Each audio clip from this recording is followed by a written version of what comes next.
আমি জীবন ক্লাসের সবথেকে খারাপ স্টুডেন্ট হলেও খেলাধুলায় ততটাই ভালো ছিলাম। তার কারণে স্যার ম্যাডামরা আমাকে খুব ভালোবাসতো। খেলাধুলার পাশাপাশি একটুখানি পড়াশোনাই ছিল। তার মধ্যে আমার জীবনে একটি নতুন মানুষের উত্থান হলো, যে আমার সবথেকে কাছের এবং সবথেকে প্রিয় ছিল, এবং ওর স্মৃতিগুলো আমি সবসময় ডায়েরিতে লিখতাম। এবং আজ ওর বার্থডে, আজ ওকে আমি অনেক মিস করছি।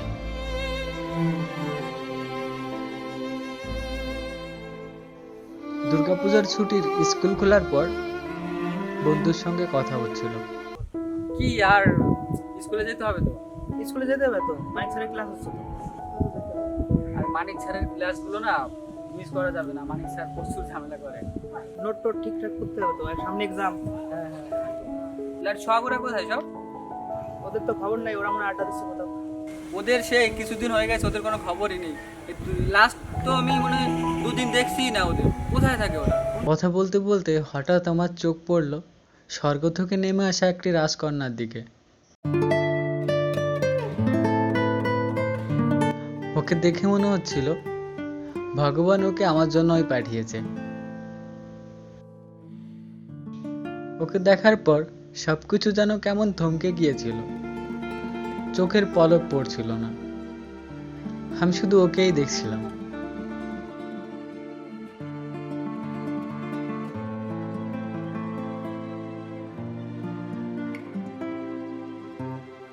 পড়াশোনায় তো এমনিতেই মন বসতো না, সারাদিন তো খেলা নিয়েই থাকতাম। কিন্তু মেইন পয়েন্ট থেকেই তো সরে গিয়েছি।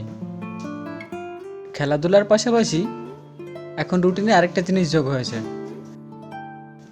সারাদিন মিথির পিছনে ঘোরা।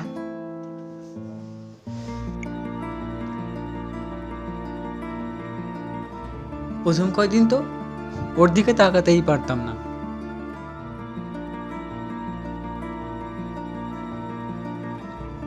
ও একবার তাকালেই হয়।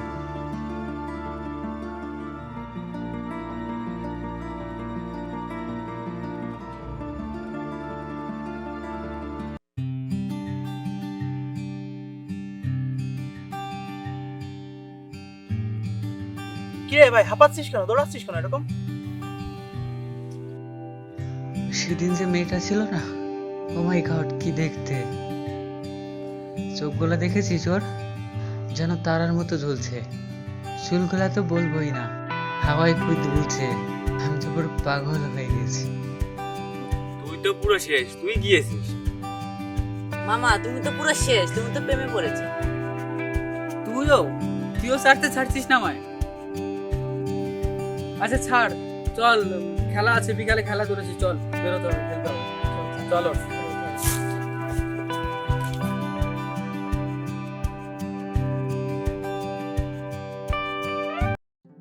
কখন আসবে বলতো? আসবে ভালো লাগছে না জানিস। এই তো চলে এসেছি, আজ কিন্তু বলতে হবে, যা বলছি একদম।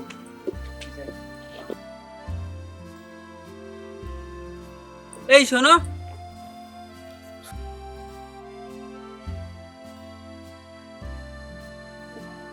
তোমার সঙ্গে না একটা কথা ছিল। তোমার সমস্যাটা কি? রোজ আমাকে ফলো কেন করো? আর কি কথা? এ ভাই তুমি একটু সামনে যাও না। এই দাঁড়া, ও আমার ছোট ভাই, যা বলার ওর সামনেই বলো। আই লাভ ইউ, তুমি আমার গার্লফ্রেন্ড হয়ে যাও না।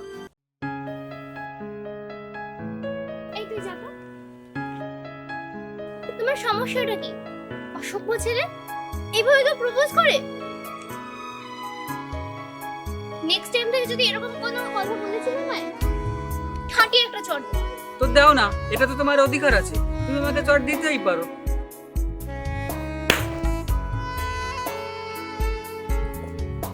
উত্তরটা তো দিয়ে যাও। কালকে আবার এখানে চড় খেতে চলে এসো। আচ্ছা।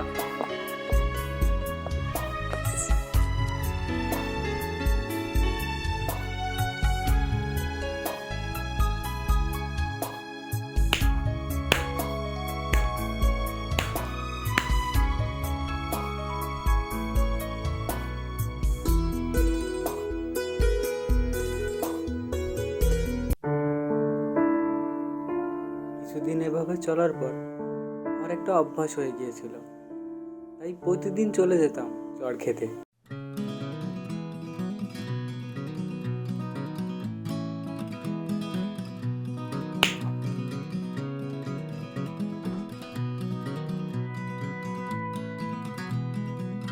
রোজ রোজ তো মার খেয়ে যাচ্ছি, ইজ্জতের দিকে একটু খেয়াল রাখ, আমাদের ইজ্জত তো একদম ভালোটা হয়ে যাচ্ছে।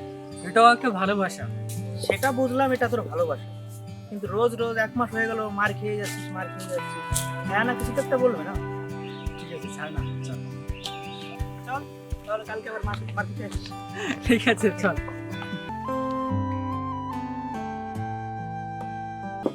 আরে ভাই, ঘুরতে ঘুরতে তো পাগল হয়ে গেলাম, ও কি আমার ভালোবাসার কথা বুঝবে না? বুঝতে টাইম লাগবে। বুঝতে শালা গো। এই দিকায়, কি রে, তোর দিদি কোথায়? বাড়িতে। তোর দিদি কি আমার ভালোবাসার কথা বুঝবে না? দিদি তো আপনার নাম শুনলেই রেগে যায়। কি বলছিস? আচ্ছা ঠিক আছে, যা। একটা কথা বলবো? হ্যাঁ, বল। আমি তোমার খুব বড় ফ্যান। কি বলছিস? আপনি আগের দিন যে গোলটা দিলে না, আমাকে শিখাবে? আচ্ছা, তোর দিদি যদি রাজি হয় তাহলে শেখাবো।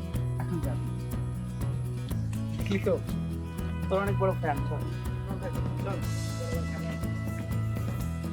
শটটা শিখিয়ে দিস।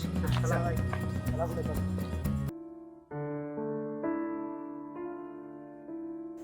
একদিন সাহস করে সামনে গিয়ে দাঁড়ালাম। কি হলো, রাস্তা আটকালে কেন? তোমাকে আজকে উত্তর দিতেই হবে। তুমি কি উত্তর শুনতে চাইছো?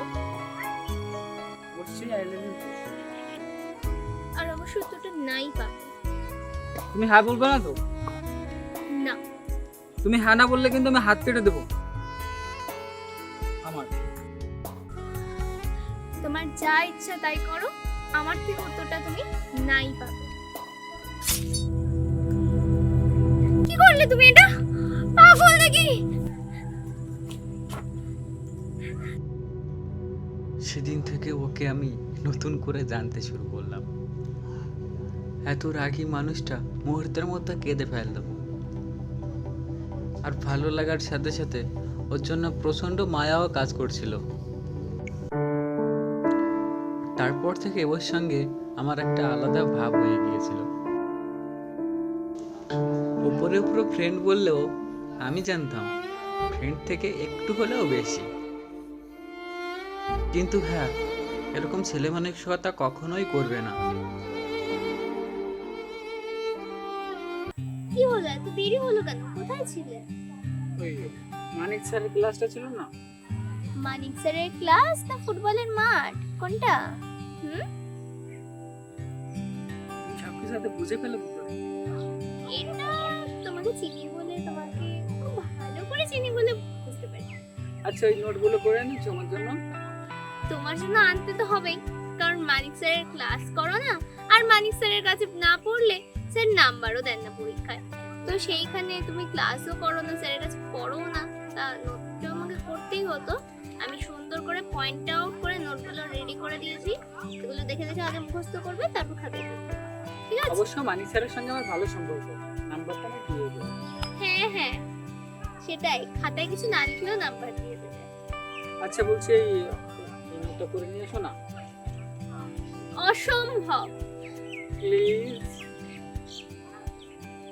কবে করবে নিজেগুলো?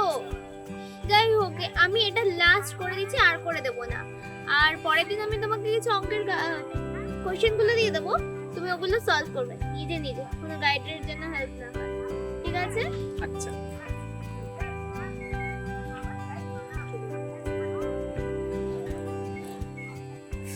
সরি, আমি নর্মালি ধরতে যাচ্ছিলাম, ব্যথা আছে কোনো?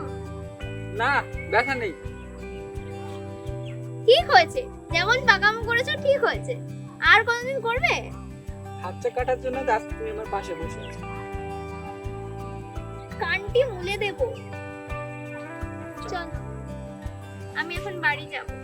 না, তো কোথায় যাব? এখন ঘুরতে যাবো। না, প্লিজ আর ভালো লাগছে না। প্লিজ। তুমি চালাও না তুমি।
সব নোটগুলো করে নিয়ে এসেছি।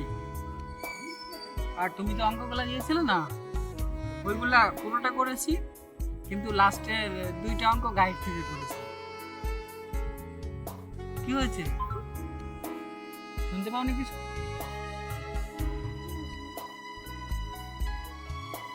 বললাম সব নোটগুলো করে নিয়ে এসেছি। আর কি হয়েছে, কথা বলছো না, মন খারাপ তোমার? খুব বেশি মন খারাপ? আচ্ছা, তাহলে আমি তোমাকে একটা জোক শোনাচ্ছি। হ্যাঁ, আকাশে ওড়ে সাদা মেঘ, কচুর পাতায় পানি পড়ে টপ টপ, তখন হরিণ খায় ঘাস, বাঘ দেয় লাভ। মিমির কবিতা কেমন? কি হয়েছে বলো? তোমাকে আমি কি করে বলবো, ওই যে আমি যে শিলপাড়া দিয়ে আসি, হ্যাঁ, ওইখানে কিছু বাজে ছেলেরা রয়েছে, কি সব ইশারা করে, কি সব বাজে বাজে কথা বলে। তোমার সাথে মনে হয় আর আমার দেখা হবে না। তাহলে তুমি তোমার মা বাবাকে কেন বলছো না? মা বাবাকে কেমন করে বলবো, যে কথা আমি তোমাকে বলতে পারছি না মা বাবাকে বলতে পারি আমি? আর তাছাড়াও এমনি আমি একা আসি স্কুলে, মা বাবা খুব টেনশন করে, আর এখন যদি ওই কথা বলি আমাকে তো আসতেই দেবে না। তাই জন্য আমি ঠিক করেছি আমি হয়তো আর রোজ স্কুলে আসবো না, মাঝে সাঝে কখনো, বা হয়তো আর নয়। আচ্ছা, তাহলে তুমি ওই যে আরেকটা রাস্তা আছে না ভিতরে দিয়ে, ওই রাস্তা দিয়ে আসবে, আমি না হয় যাব, তুমি ওদিক থেকে আসবে, আমি তোমাকে এগিয়ে নিয়ে আসবো। হ্যাঁ, আচ্ছা তাহলে চলো চলো, আমি তোমাকে আজকে বাড়ি পৌঁছে। আচ্ছা, তুমি অঙ্কগুলো সব করেছো? হ্যাঁ করেছি, কিন্তু লাস্টে বললাম তোমায় 2টো অঙ্ক গাইড থেকে করেছি। কি করবো, ঢুকছিল না মাথায় কোনো মতে। আচ্ছা, আমি বুঝিয়ে দেবো।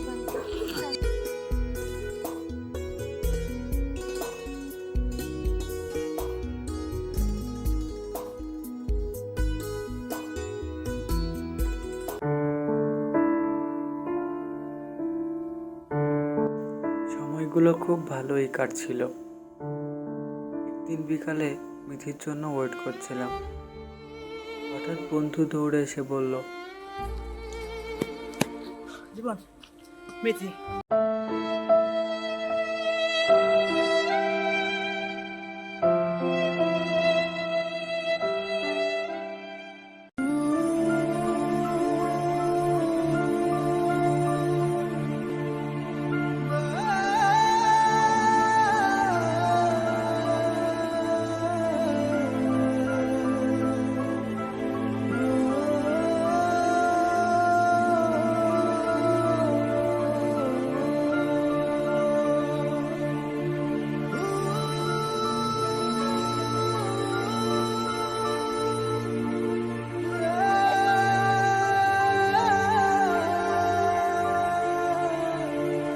তখনও পালাচ্ছিলাম আর এখনো পালাচ্ছি।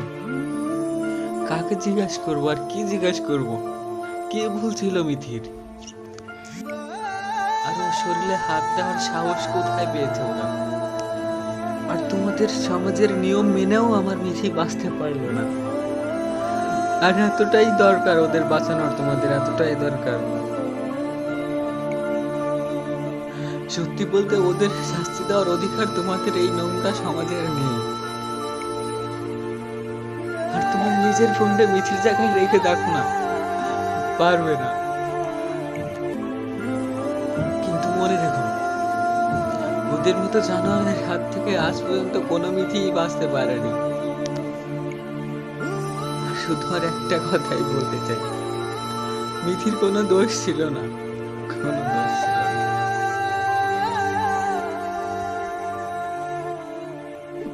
আমাদের ভারতবর্ষে প্রতিদিন গড়ে ৮৬টি ধর্ষণের ঘটনা ঘটছে। 2021-এর পরিসংখ্যান মতে গত 5 বছরে ৩১,৬৭৭টি রেপ কেস ফাইল করা হয়েছে। এছাড়াও প্রতিনিয়ত লজ্জা ও লোকচক্ষুর ভয়ে আর অগণিত ধর্ষণের ঘটনা আমাদের আড়ালেই চাপা পড়ে যাচ্ছে। গত বছরে কতগুলো রেপ কেস লাইমলাইটে আসার কারণে মানুষের মধ্যে তোলপাড় শুরু হয়েছিল, কিন্তু কয়টা রেপিস্টের শাস্তি নিশ্চিত হয়েছে? প্রশ্নটা আপনাদের কাছে রইল।